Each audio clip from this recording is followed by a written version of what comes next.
যথাযথ মর্যাদায় ও বিভিন্ন কর্মসূচির মধ্য দিয়ে মাদারীপুরের শিবচরে পালিত হচ্ছে বাংলাদেশের জাতীয়তাবাদী দল বিএনপির ৪৬তম প্রতিষ্ঠা বার্ষিকী উপলক্ষে আজ সকালে দলীয় কার্যালয়ের সামনে জাতীয় দলীয় পতাকা উত্তোলন করা হয়। এরপর আনন্দ শোভাযাত্রা অনুষ্ঠিত হয়। আনন্দ শোভাযাত্রাটি দলীয় কার্যালয় থেকে শুরু করে শহরের প্রধান সড়ক প্রদক্ষিণ করে শিব রায়েরকান্দি মোড়ে এসে শেষ হয়। এই সময় বিএনপি নেতা সাবেক শিবচর উপজেলা বিএনপির আহ্বায়ক কামাল জমার উদ্দিন নুরুদ্দিন মোল্লা সহ স্থানীয় বিএনপি নেতাকর্মীরা উপস্থিত ছিলেন। আমার মা দেশ নেত্রী বেগম খালেদা জিয়া তিনবারের প্রাইম মিনিস্টার, তাকে কারাগারে বন্দী করে রেখেছে অন্যায়ভাবে মিথ্যা মামলা দিয়ে। তার নিজের চ্যানেল অ্যাকাউন্ট করেছে, যে টাকা নিজে রেখেছে 1,35,00,000 টাকা, সেই টাকা 8.5 কোটি টাকা সেই অ্যাকাউন্টে আছে।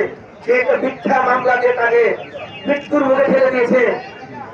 শুধু প্রিয় ভাইরা, আল্লাহর ভাই, জুনের ভাই, আজ দেখেন আপনাদের দোয়া যারা দেশে আছে না, আমাদের মা দেশের মাটিতে আছে। সে বলছে এটা আমার দেশ, এটা আমার মাটি, আমি দেশ ছেড়ে যাবো না। সে কখনোই পালায়নি। শেখ হাসিনা আগে একবার পালিয়েছিল,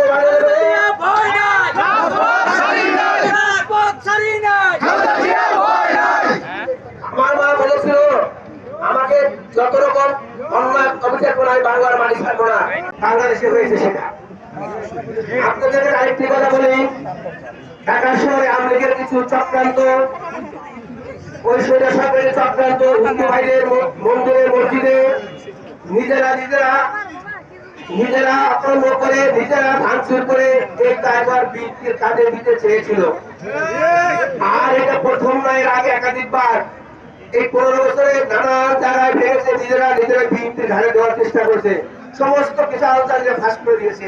কে কিভাবে ভাঙতেছে, কে কোথায় যাচ্ছে, প্রত্যেকটা লোক আওয়ামী লীগের পন্থী। আমরা আপনাদেরকে উদ্দেশ্য করে বলতে চাই, আমার শিবচর ভাইরা যেখানে আছেন, হিন্দু মুসলিম আমরা সব এক, আমাদের কোনো সংখ্যালঘু কোনো ওয়ার্ড নাই, আমরা সবাই এক পরিবার। আমি বলতে চাই, শিবচরে কোনো লোক কোনো ভাইয়ের উপর অত্যাচার করবেন না, কোনো ব্যবসায় ক্ষতি করবেন না, কোনো চাঁদাবাজি করবেন না। আমার এটা আপনাদের আকুল আবেদন। সে আমাদের দলের হক, দলের বাইরের হক, যেই হক, সবার কাছে অনুরোধ, সবাইকে ভালোবাসুন। সবাইকে ছিলেন না মানুষ তার একটা দিকেও শান্তি থাকতে পারে নাই, কারণ ওই শয়তানের রোগ ছাড়া ওই প্রায় শেখ ফ্যামিলি ব্লাড ভালো হতে পারেন না।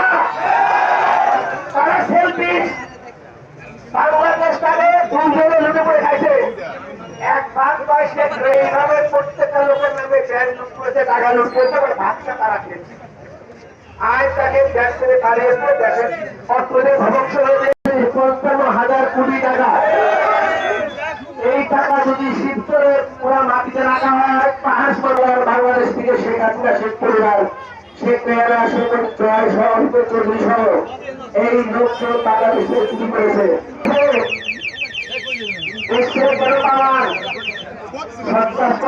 থাকতে পারতেন, চুরি করছেন, ডাকাতি করছেন, অন্য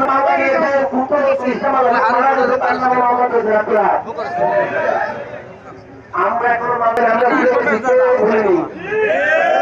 আমরা এখন দেশ গড়ার কাজে লিপ্ত, তারপর আপনাদের শাসন করার কাজে লিপ্ত হবো।